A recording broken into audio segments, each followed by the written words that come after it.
बचाओ! अरे बचाओ! कोई है यहाँ पर? सर आवाज वहां से आ रही है। बचाओ मुझे! अरे कोई है यहाँ पर? कोई...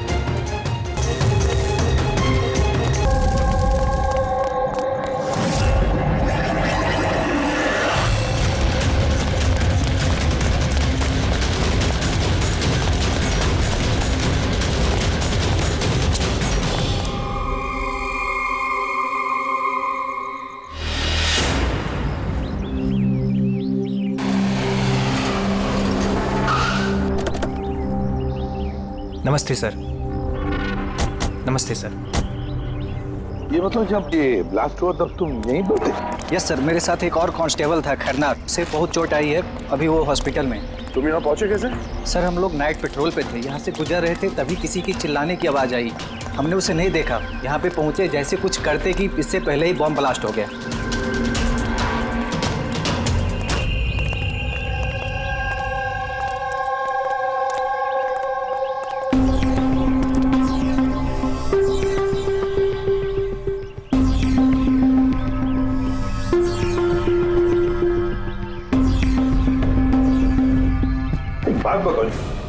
जब तुम यहाँ पर आए तो तुमने किसी को यहाँ से जाते हुए देखा, भागते हुए देखा? हाँ सर, मैंने उसका पीछा भी किया था पर वो निकल गया। वो मेरे आगे ही था पर पता नहीं अचानक कैसे गायब हो गया। और इधर खरनार की हालत सही नहीं थी तो फिर मैं उसके पास वापस आ गया। सही किया तुमने, गुड वर्क। पंकज जरा रास्ता चेक करो, देखो बॉम्ब का बचा कुचा कुछ पार्ट मिलता है क्या, और जो कुछ भी मिले एविडेंस में ले लो उसको।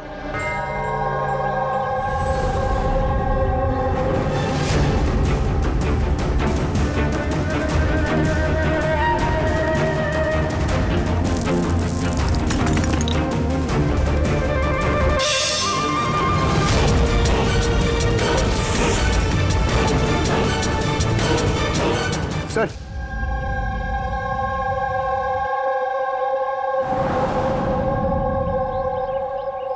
डायनामाइट स्टिक, और सर इस पे बैच नंबर भी लिखा हुआ है।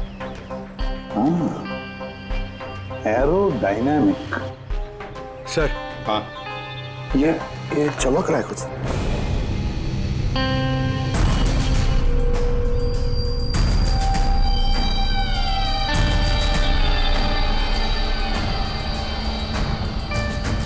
देखे तो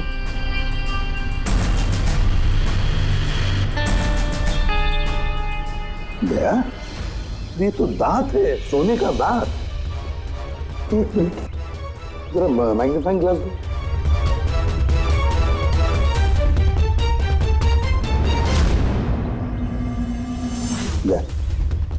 देखो इस पर कुछ लिखा है। हाँ सर, NK लिखा हुआ है। NK? तो कहीं ये मरने वाले के नाम का इनिशियल तो नहीं है?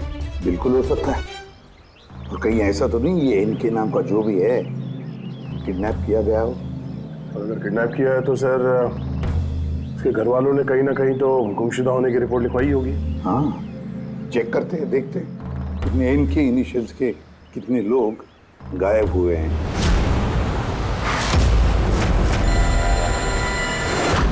Yes sir.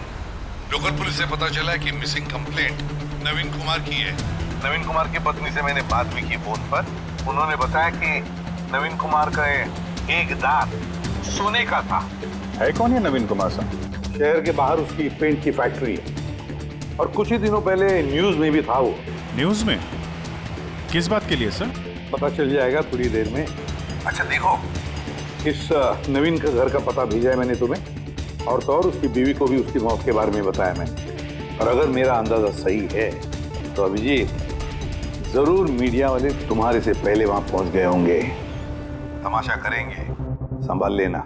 हम लोग देखते हैं सर। या हाँ, नवीन कुमार के घर चलना है, एड्रेस भेज रहे हैं सर। नवीन कुमार! नवीन कुमार! नवीन कुमार! नवीन कुमार! नवीन कुमार! नवीन कुमार! अरे आओ आओ। नवीन कुमार! नवीन कुमार! सर सर क्या आप लोग नवीन कुमार को अरेस्ट करने आए हैं सर? सर अब सीआईडी का अगला कदम क्या होगा सर? हमें हमारा काम करने दीजिए। मैम कुछ तो बताइए। आप लोग क्या एक मिनट रुकिए जरा, ये बंद करिए सब तमाशा, रुकिए जरा। तमाशा? सर तमाशा तो नवीन कुमार ने मचा रखा हमारे शहर में सर। उन लोगों ने नवीन कुमार की मौत हो चुकी है।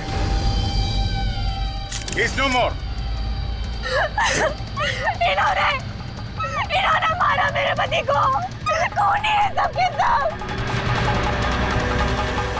अब बोलोगे या अंदर कर दूं? बोलो क्यों कर रहे हो ये सब? सर हमने नहीं मारा है सर।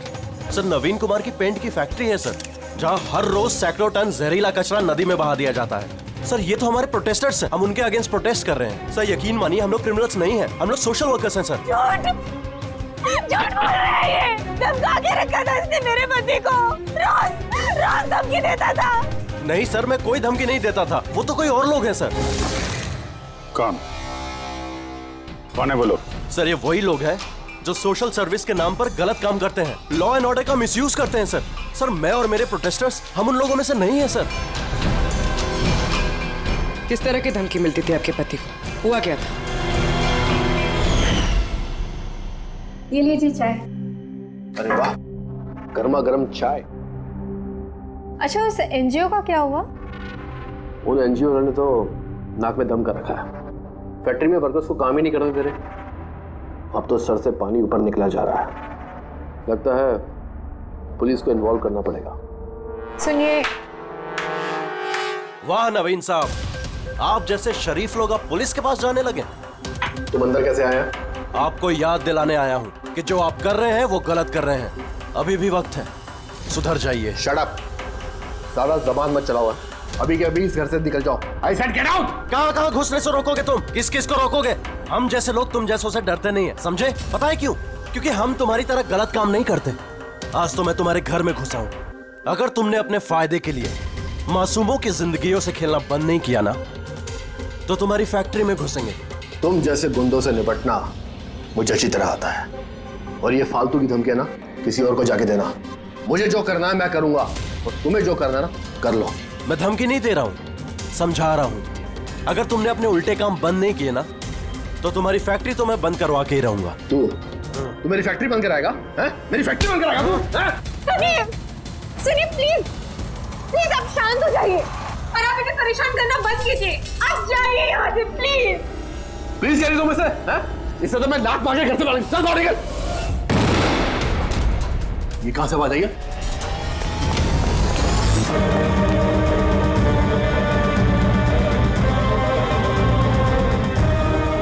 दीवार पर लिखा हुआ था, सुधर जाओ वरना बचोगे नहीं। और आखिर मार ही डाला इन्होंने नवीन को। इन्होंने मार डाला मेरे पति को। कसम से सर, मैं सच कह रहा हूँ, मैंने कुछ नहीं किया सर। जिन्होंने किया उसके बारे में बताओ। सर बिल्कुल क्यों नहीं बताऊंगा सर। सर उन्हीं की वजह से तो आज हम फंसे हैं सर। सर हम प्रोटेस्टर्स हैं, हम सोशल एनवायरनमेंट के लिए प्रोटेस्ट करते हैं सर। सर वो लोग किसी भी हद तक जा सकते हैं सर। पहचान सकते हो उन्हें? बिल्कुल, क्यों नहीं, लेकिन हमारी सेफ्टी का क्या सर? वो बहुत खतरनाक लोग हैं सर। डोंट वरी, तुम्हें कुछ नहीं होगा। नाम के सोशल वर्कर्स हैं खाली, क्रिमिनल्स हैं तीनों के तीनों। क्रिमिनल्स हैं? ये तुम्हें कैसे पता? मुझे क्या, हर किसी को पता है कि उनके ऊपर कितने केसेस चल रहे हैं। हमेशा वो बेल पर ही बाहर आया है सर। वो इंसान अपने आप को कुदरत का रखवाला कहता है, नेचर गार्डियन। सर सबसे पहले वो दिनकर। नवीन जैसे लोगों के चारों तरफ दुश्मनी होंगे सर। वो कहते हैं ना सर, जैसी करनी वैसी भरनी। क्या मतलब? हा? क्या कहना क्या चाहते हो तुम?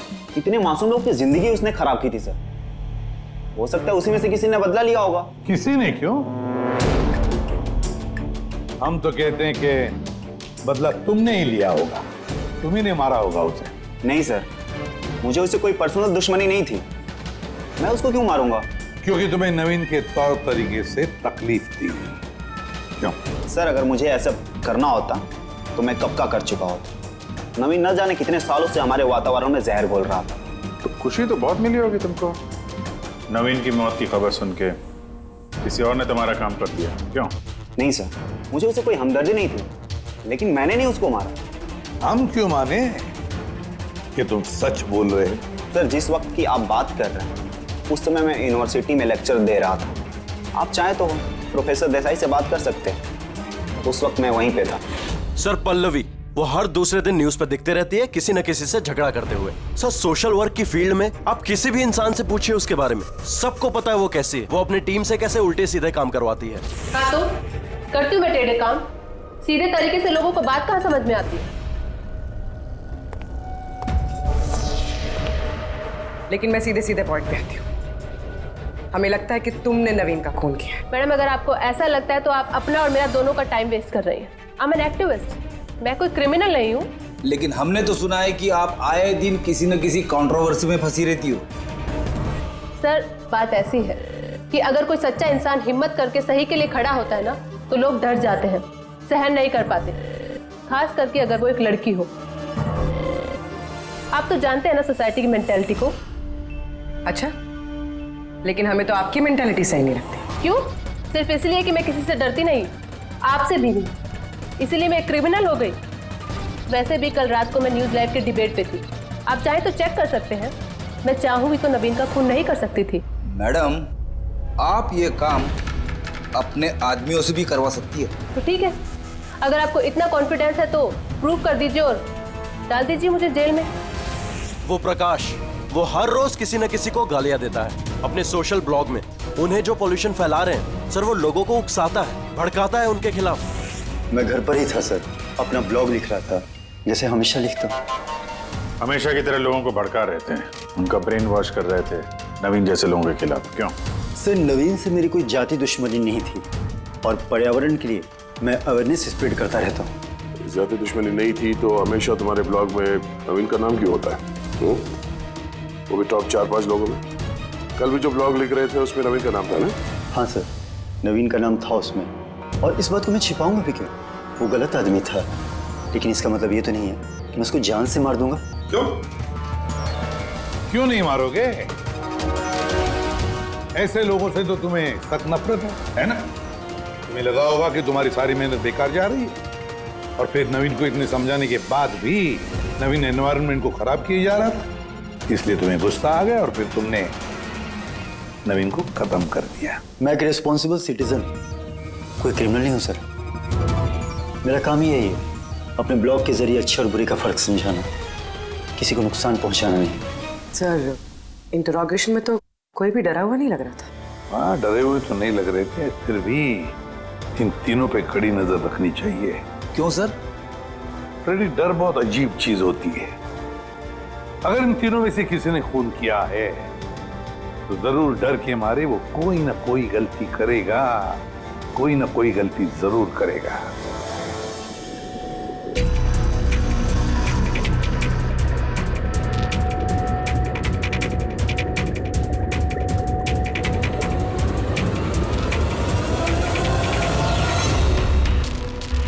तारिका,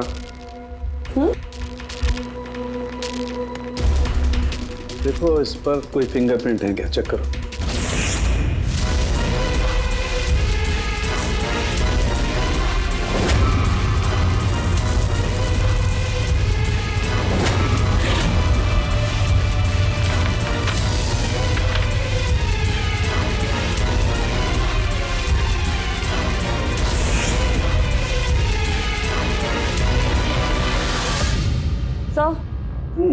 इस पे तो कोई फिंगरप्रिंट्स नहीं है। फिंगरप्रिंट्स नहीं है? Are you sure? 100% सर, कोई फिंगरप्रिंट्स नहीं है, लेकिन कुछ पार्टिकल्स मिले। हो सकता है कि स्किन टिश्यूज या डेड सेल्स हो। Dead cells? तो एक काम करो तारिका, उन डेड सेल्स को क्लीन करके रखो, पूरी चमड़ी को। वो आएंगे ना अभी, श्रीमान प्रद्युमन, जानते हो ना हर चीज में अपनी नाक डालते हैं, जरूर पूछेंगे। Please clean it up. Dynamite पर कोई फिंगरप्रिंट्स तो नहीं मिले, लेकिन किसी के डेड स्किन टिश्यूज मिले, सड़ी हुई चमड़ी के टुकड़े। सड़ी हुई चमड़ी? हो सकता है वो सड़ी हुई चमड़ी के टुकड़े उसी आदमी के हो जिसने डायनामाइट लगाया हो। हाँ सर। तो सड़ी हुई चमड़ी के टुकड़ों से तू डीएनए टेस्ट तो कर सकता है ना, पता तो चल सकेगा। बॉस, सड़ी हुई चमड़ी से डीएनए निकालना बहुत मुश्किल काम है। हाँ, लेकिन एक बात पक्की तौर पर कह सकता हूँ, जिस किसी ने भी इस डायनामाइट को आखिरी बार पकड़ा है ना, उसे एक स्किन डिजीज है, चमड़ी की बीमारी, और वो भी बहुत सीरियस बीमारी। ऊपरी तौर पर देखने से शायद पता ना चले, लेकिन बॉस ये बीमारी उसे अंदर ही अंदर खत्म कर रही है। फिर तो इस बीमारी के जरिए हम उस तक पहुंच सकते। हाँ, पर कोई सुराग तो चाहिए।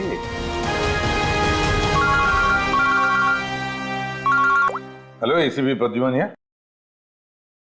हाँ, कहिए। अच्छा, good, thank you. Dynamite manufacturer बता रहा था, अपने रिकॉर्ड चेक किए उसने। वो डायनामाइट किसी खदान को बेचा था उसने। मतलब माइन साइट? हाँ, माइन साइट। बस अब पता लगाना ये है कि ये डायनामाइट खदान से खूनी तक कैसे पहुंचा।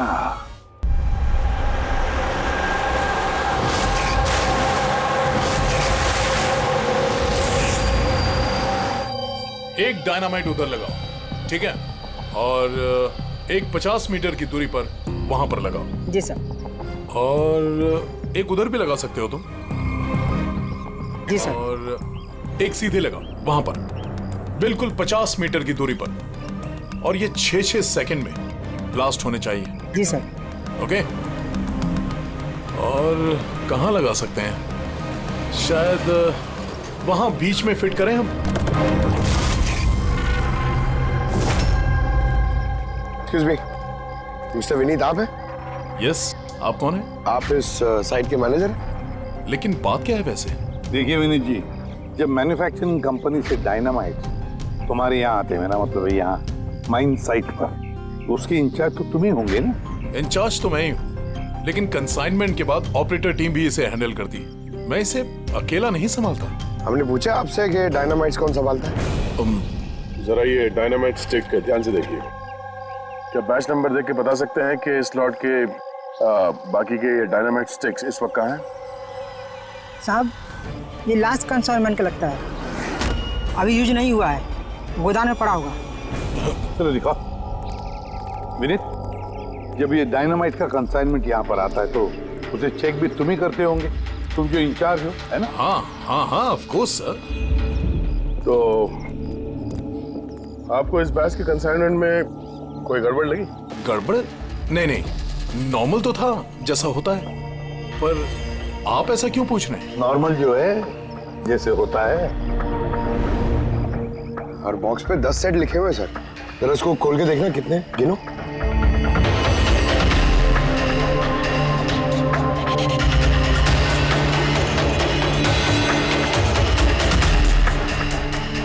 साहब, एक सेट कम है साहब। अब ये चक्कर क्या है, यही मुंह खोलोगे या फिर खातिरदारी करने के बाद ही मुंह खोलोगे तुम? सर बताता हूं, मैं हमेशा से ये सेट्स मछुआरों को बेचा करता था, बॉम्ब फिशिंग के लिए। मतलब इल्लीगल इस्तेमाल करते हो इसका? और इनमें से 6 सेट्स मैंने उसी को बेचे हैं। जिसको बेचा उसे पहचानते तो हो ना? सर वो मेरा रेगुलर कस्टमर नहीं था, वो पहली बार आया था और मैंने उसका चेहरा भी नहीं देखा। लेकिन सर उसके हाथों की चमड़ी कुछ अजीब सी हो गई थी। शायद वो बीमार था। इनमें से किसी को पहचानते हो? नहीं सर, मुझे नहीं लगता कि इनमें से कोई था। एक बार फिर से देख लो, हो सकता है भेस बदल के आया हो। नहीं सर, इनमें से कोई नहीं है। ठीक है, शायद दोबारा मुलाकात होगी।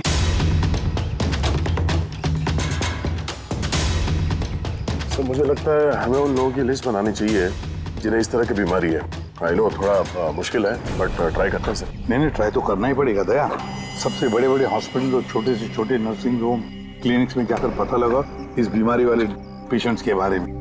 हो सकता है अगर हमारी किस्मत अच्छी हो तो कुछ सुराग हाथ में लग जाएगा। Sir let's go.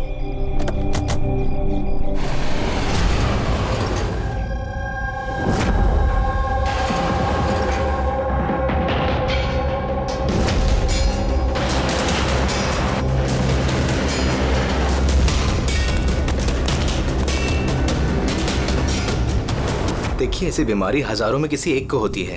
हालांकि ऐसे पेशेंट्स की लिस्ट बहुत लंबी है। कईयों को पता भी चलता है लेकिन इलाज नहीं कराते। इसको ढूंढना तो बहुत मुश्किल है। जानते हैं, पर फिर भी हम कोशिश करना चाहते हैं। इस आदमी का मिलना हमारे लिए बहुत जरूरी है। या आई कैन अंडरस्टैंड, लेकिन एनवायरमेंटल इन्फेक्शन कंटेजियस डिजीज भी है जो एक इंसान से दूसरे इंसान में फैलता है, और इसको ट्रेस कर पाना तो। एक मिनट, क्या कहा आपने? Environmental infection? जी, मतलब हमारे आसपास के एनवायरनमेंट में होने वाले इन्फेक्शन, हवा पानी वगैरह से, उससे फैलने वाला इन्फेक्शन। चलिए मैं आपको एक पेशेंट दिखाता हूँ।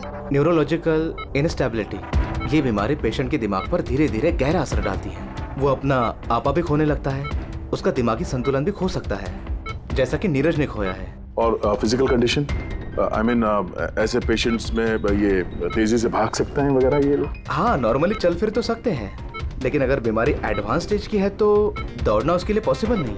सर लेकिन एड्रेनलिन इंजेक्शन लगाएं तो बॉडी में थोड़ी देर के लिए ताकत आ सकती है।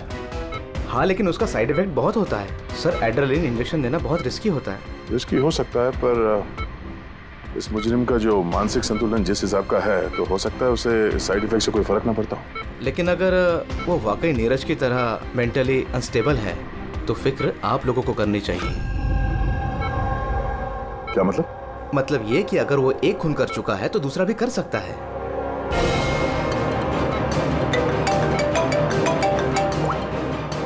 हाँ सर। क्या प्रकाश पंकज को चकमा देके भाग गया? Oh no. ठीक है सर, मैं देखता हूं। या तो ये प्रकाश डर के भागा है या फिर दूसरे मर्डर का प्लान करने वाला है।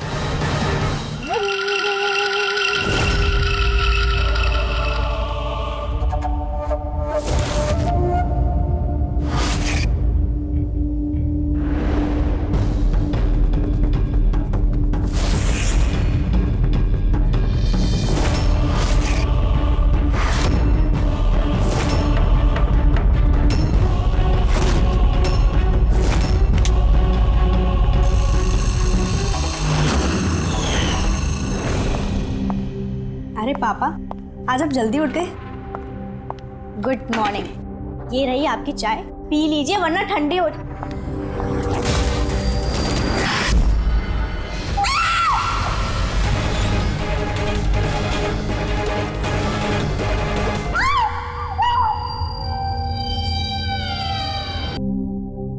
डॉक्टर का कहना बिल्कुल सही था।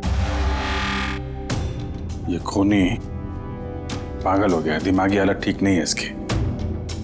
सर, लगता है खून करने का पैटर्न बनता जा रहा है खूनी का। जमीन हथियाने के लिए इल्लीगली पेड़ों की कटाई। खूनी ने इनके साथ भी वैसे, वो भी प्रकाश के गायब होने के ठीक बाद। वेपन कौन सा यूज किया? 100% चेनसॉ, वरना हड्डी के साथ मांस को इस तरीके से काट के बॉडी के 2 टुकड़े करना इतना आसान नहीं है। सर, अगर चेन सॉ का इस्तेमाल किया है तो आवाज तो हुई होगी, घर में किसी ने तो सुना होगा। रात में घर पे और कौन कौन था? मेरे हस्बैंड तो काम से बाहर रहते हैं, घर में सिर्फ मैं, पापा और हमारा नौकर था। आपने कुछ आवाज सुनी थी? नहीं, कोई आवाज नहीं सुनी थी। रामानंद जी की किसी के साथ दुश्मनी या फिर धमकी वगैरह मिली थी उन्हें? हाँ, कुछ हफ्ते पहले कुछ अजीब हुआ था। पापा को कोई धमका रहा था और घर के बाहर दीवार पे भी किसी ने कुछ लिखा था कि सुधर जाओ वरना तुम्हारे साथ भी वही करेंगे जो तुम पेड़ों के साथ करते हो। सर, एग्जैक्टली जैसे नवीन के केस में हुआ था। सर, एक बात समझ में नहीं आ रही है। खूनी घर के अंदर घुस के इतनी बेरहमी से खून करके चला जाता है, किसी ने कुछ देखा नहीं, किसी ने कुछ सुना नहीं, कैसे? शायद इन लोगों को बेहोश कर दिया गया हो देखिए, हमेशा क्या कि आप लोगों को बेहोश कर दिया गया था खाने पीने की चीजों में कुछ मिला के, इसीलिए आप लोगों को कुछ सुनाई नहीं पड़ा। बेहोश? जी हाँ, कैसे ये पता नहीं, और इसी का पता लगाने के लिए हमें यहाँ की जितनी भी चीजें हैं फॉरेंसिक लैब में भेजनी पड़ेंगी।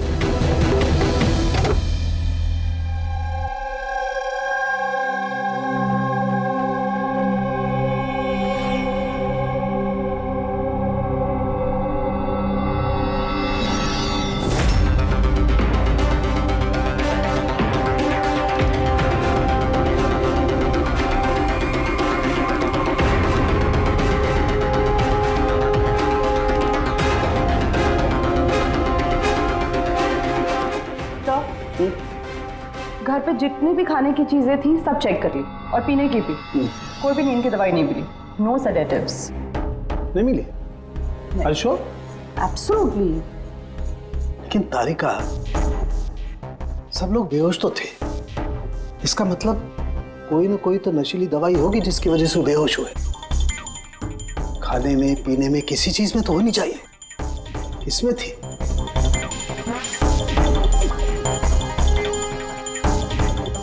हाँ, नशीली दवाई थी। इस एसी में। एसी में? यस, इस एसी में नशीली दवाई मिलाई गई। जैसे इसकी हवा कमरे में फैली, पूरी नशीली दवाई फैल गई, सब बेहोश हो गए। हाँ। Check it. यस।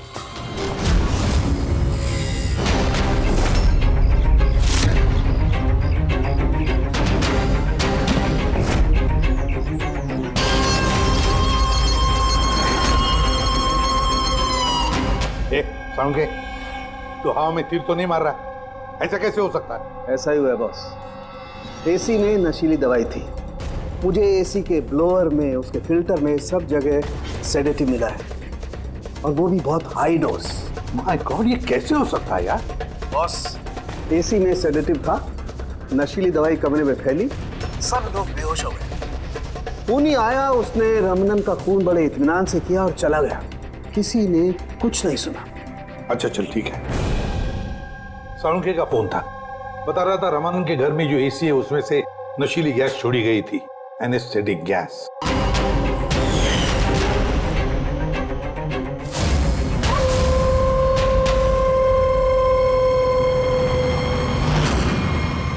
एनेस्थेसिया देकर लोगों का ट्रीटमेंट करते हो तो सुना था। अब ये खूनी तो बड़ा चालाक निकला। प्रकाश के बारे में क्या पता चला? सर, कुछ पता तो नहीं चला, बट आई एम श्योर अगले मर्डर की प्लानिंग कर रहा होगा।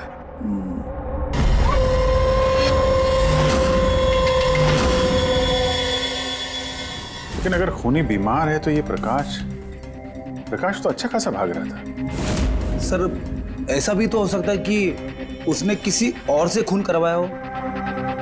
तो फिर वो भागा क्यों? आवाज कैसी? चलो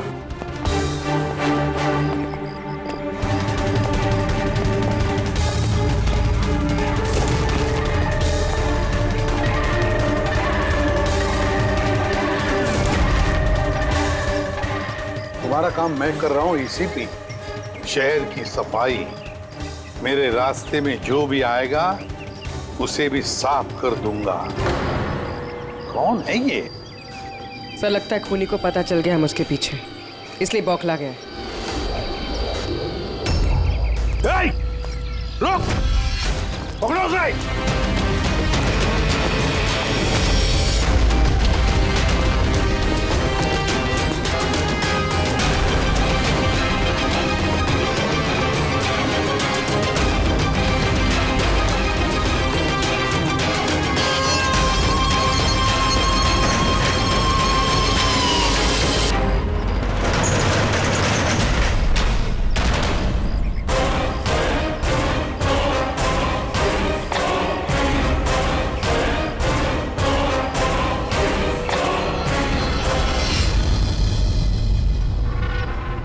सर, सीआईडी से ये अलर्ट आया है।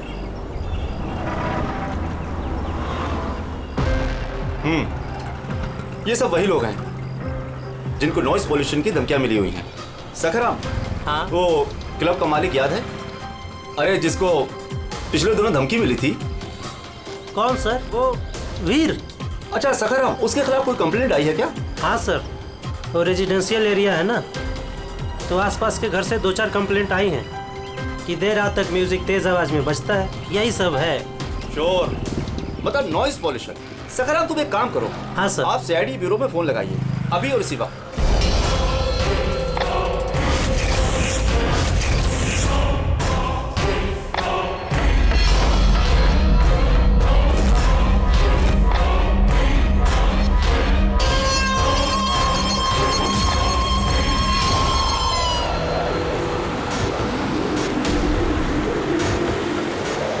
जल्दी करो अभिजीत, जल्दी करो।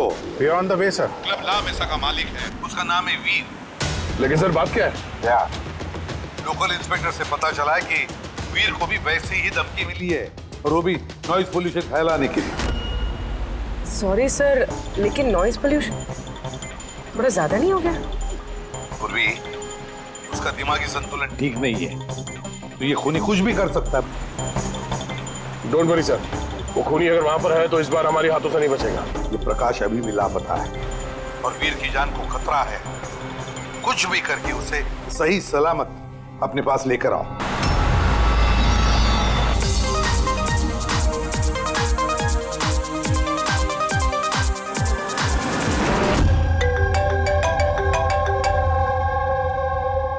हेलो हेलो वीर, मैं एसीपी प्रद्युमन बोल रहा हूँ, सीआईडी से। सीआईडी? क्या बात है सर? मेरी बात ध्यान से सुनो, तुम्हारी जान को खतरा है। क्या? लेकिन मुझे कौन मारना चाहता है? देखो वीर, अगर तुम क्लब में हो तो कहीं भी बाहर मत जाना। मेरे ऑफिसर्स वहां तुम्हारे क्लब पे आ रहे हैं तुम्हारी सेफ्टी के लिए। और एक बात, भीड़ में ही रहना, लोगों के बीच रहना, समझे? अकेले कहीं पर भी नहीं।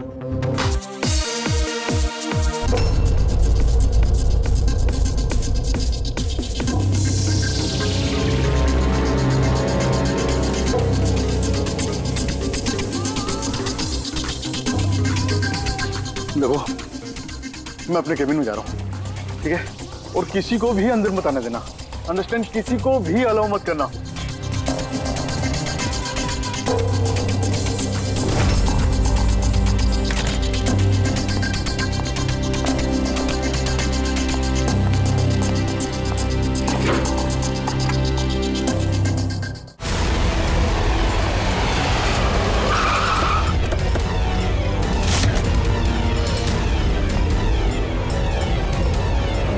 सीआईडी।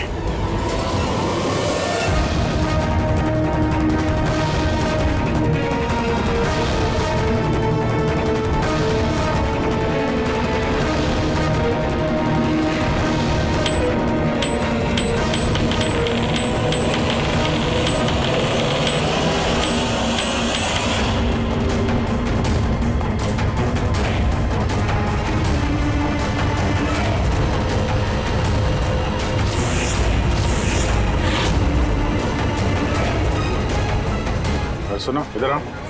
जी सर। वीर कहाँ है? सर वो किसी से मिलना नहीं चाहते। हम लोग सीआईडी से। कहाँ है वो? आइए सर।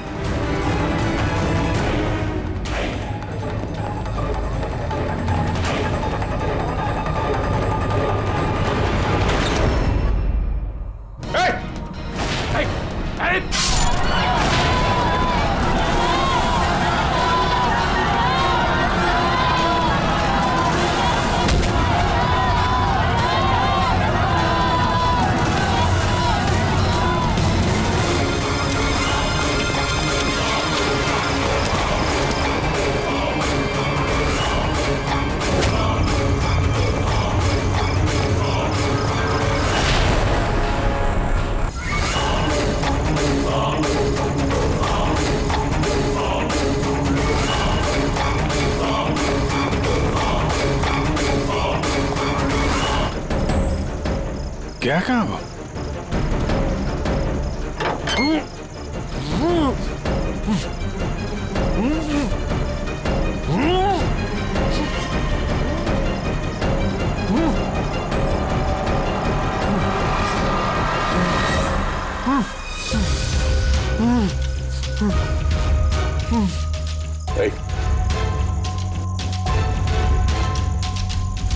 प्रकाश? अच्छा फारूक,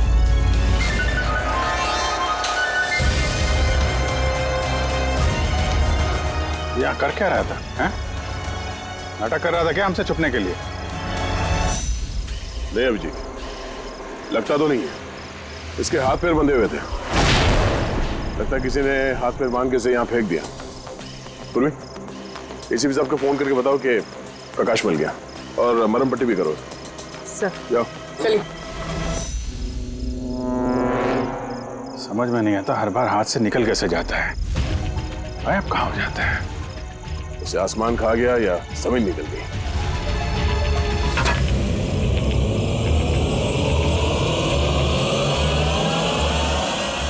जमीन निकल गई दया। जमीन क्या? जमीन।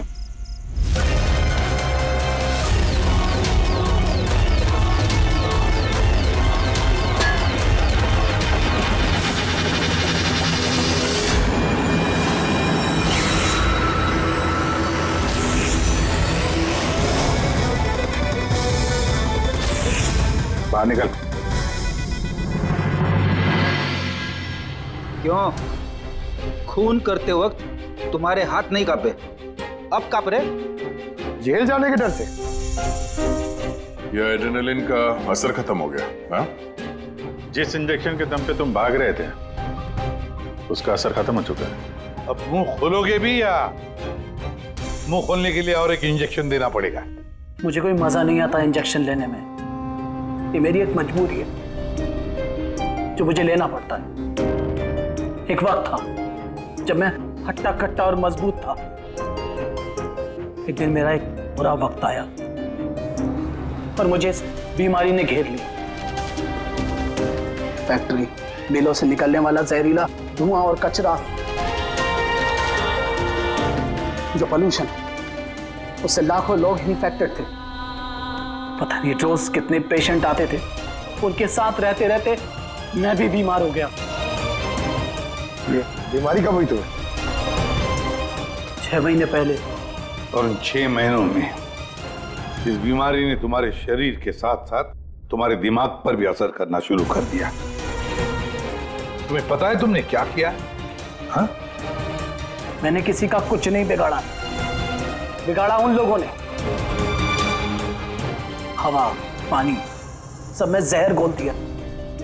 बस तब मैंने सोच लिया, जिन लोगों ने मेरी हालत की है उनको मैं छोड़ूंगा नहीं। मैं बदला लेके रहूंगा। और इसीलिए तुमने बीएमसी में नौकरी की, ताकि पूरे शहर के सीवेज सिस्टम का नक्शा तुम्हें याद हो जाए। उसका फायदा उठा के तुम वहां से भाग जाते थे। हमें लगता था कि तुम अचानक कहाँ गायब हो गए।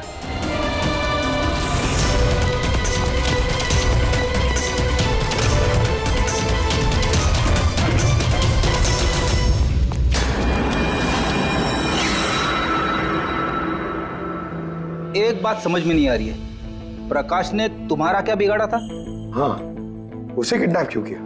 वो उस रात वहीं पे था, रमन्नन के घर के बाहर। वो उसका घर जलाने आया था। वो कुछ करता उसके पहले उसने मुझे देख लिया था घर से निकलते वक्त। और तुमने उसे किडनैप कर लिया ताकि वो किसी के सामने मुंह ना खोले। हाँ? तुम उसे मार भी सकते थे, तो फिर उसे जिंदा क्यों छोड़ दिया? मैंने बोला ना सर, मेरा बदला सिर्फ उन लोगों से था जो आसपास की हवा, पानी में जहर घोल रहे थे। मैं तो सिर्फ अपना संसार बचा रहा था।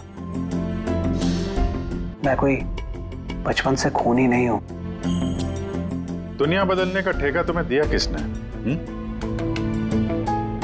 मोहन, तुम्हारी इस बदली की आग ने इतने सारे लोगों की जानें ली। उनकी जान लेना जायज नहीं था। बहुत गलत किया तुमने। कानून तुम्हें कभी माफ नहीं करेगा। तुम्हें कड़ी से कड़ी सजा होगी।